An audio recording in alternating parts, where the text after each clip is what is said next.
Assalamualaikum warahmatullahi wabarakatuh. Selamat pagi anak-anak. Semangat beraktivitas dan semangat belajar di rumah ya.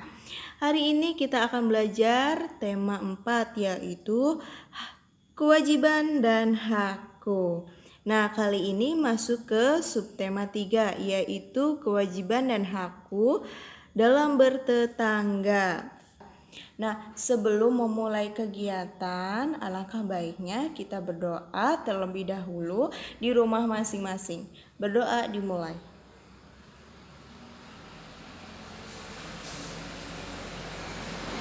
Nah, sebelum memasuki pembelajaran, Ibu memiliki tujuan pembelajaran, yaitu yang pertama, kita dapat mengetahui baik atau tidaknya bertetangga. Lalu pembelajaran selanjutnya, hikmah sholat.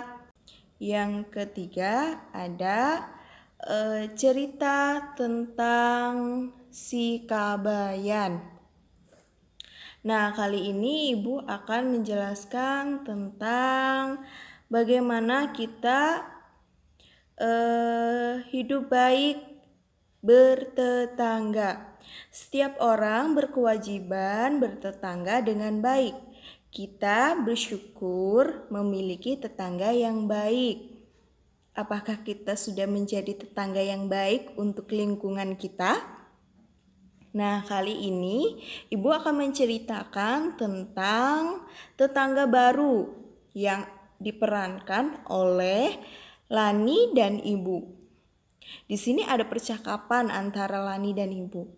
Kita mulai ya percakapannya. Dengarkan dan simak baik-baik cerita dari Ibu untuk menjawab saran yang akan Ibu katakan.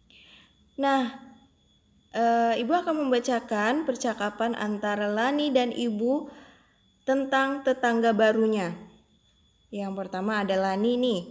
Ibu, aku mempunyai teman yang baru. Sudah hampir seminggu dia tinggal di dekat rumah kita. Ibu menjawab, bagus sekali nak.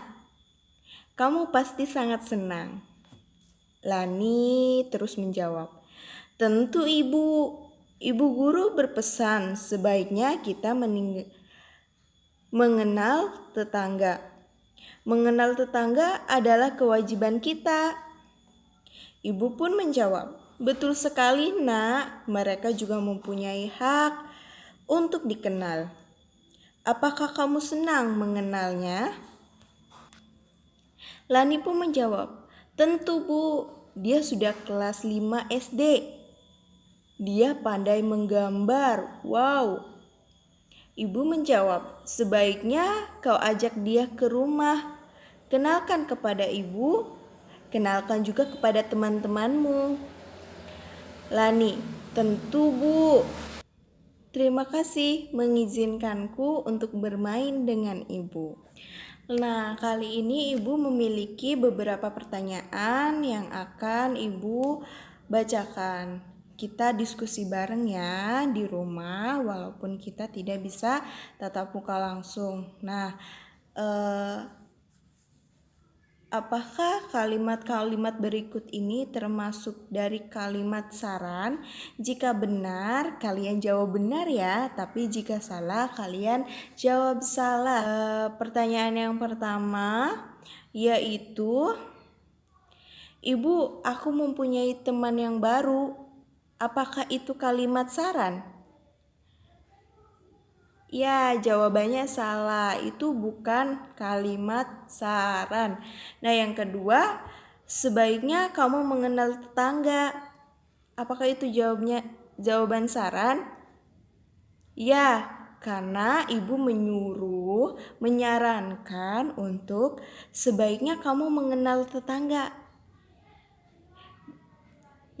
Yang ketiga, mengenal tetangga adalah kewajiban setiap individu. Itu bukan kalimat saran.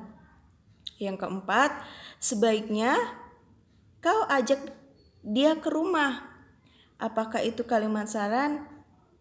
Ya betul, itu kalimat saran untuk Lani dari ibu.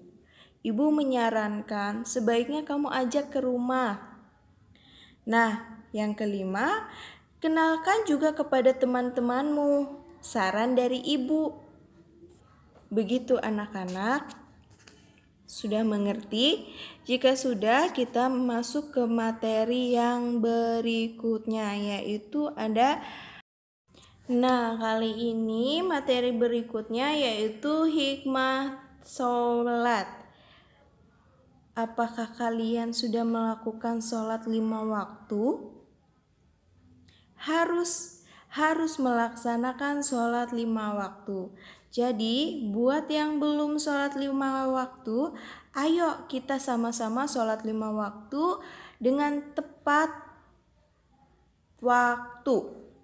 Nah, di sini ada hikmah dari sholat. Itu apa ya? Yuk kita bahas bareng-bareng tentang hikmah sholat. Sholat akan memberikan hikmah yang bermanfaat jika dilaksanakan dengan sempurna. Memenuhi syarat rukun, khusyuk, dan ikhlas karena Allah Subhanahu wa Ta'ala. Hikmah sholat di antaranya beberapa berikut ini.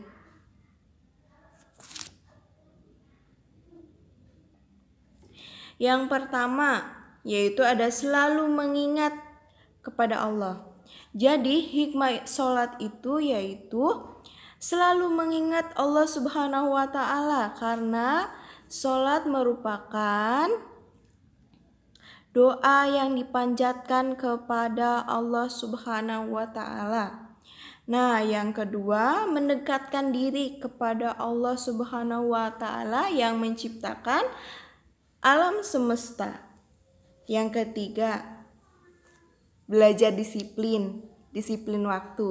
Ketika kita sholat, ada azan, seharusnya kita langsung ke musola atau ke masjid atau ke langgar yang terdekat untuk melakukan sholat. Terus ada juga hidup bersih, hidup tertib dan teratur. Jadi hikmah sholat yaitu hidup bersih, hidup teratur, hidup tertib, dan bersikap rendah hati. Itu adalah beberapa hikmah dari sholat. Ada juga hidup damai, menyebarkan keselamatan, hati menjadi tenang dan tentram. Lalu ada lagi membina kebersamaan, persatuan, dan persaudaraan. Nah, yang terakhir, memelihara diri dari perbuatan dosa.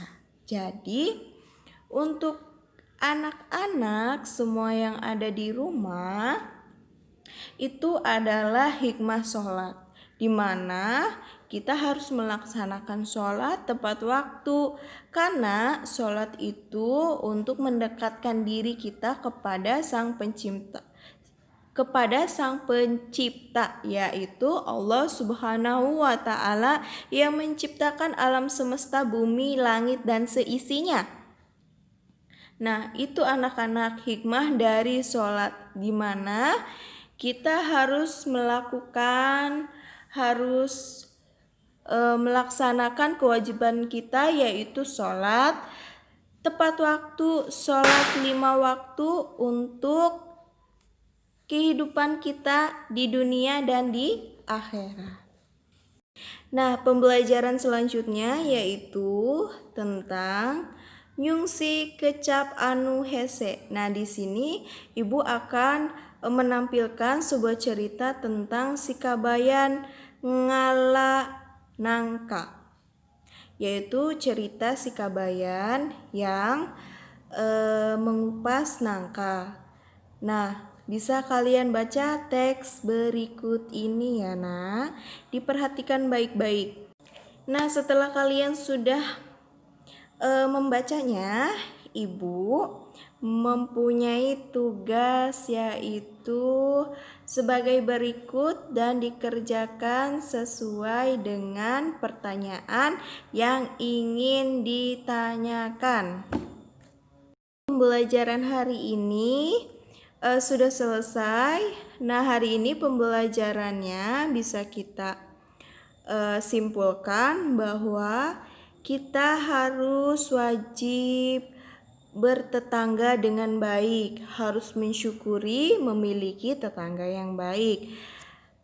Yang kedua, hikmah sholat di mana kita selalu mendekatkan diri kepada Allah, selalu tepat waktu untuk menjalankan sholat 5 waktu. Dan yang terakhir yaitu kita dapat menyelesaikan soal tentang si kabayan ngalahkan angka. Oke, semangat buat anak-anak yang belajar di rumah. Tetap semangat buat anak-anak yang belajar di rumah. Jaga kesehatan, selalu patuhi protokol kesehatan. Jangan lupa bereskan kembali buku dan pensilnya. Kembalikan lagi ke tempat semula. Dan isi soal yang sudah Ibu berikan. Sekian pembelajaran dari Ibu. Mohon maaf jika ada kekurangan. Sekian pembelajaran dari Ibu. Sebelum mengakhiri kegiatan, alangkah baiknya kita berdoa terlebih dahulu. Berdoa di rumah dimulai.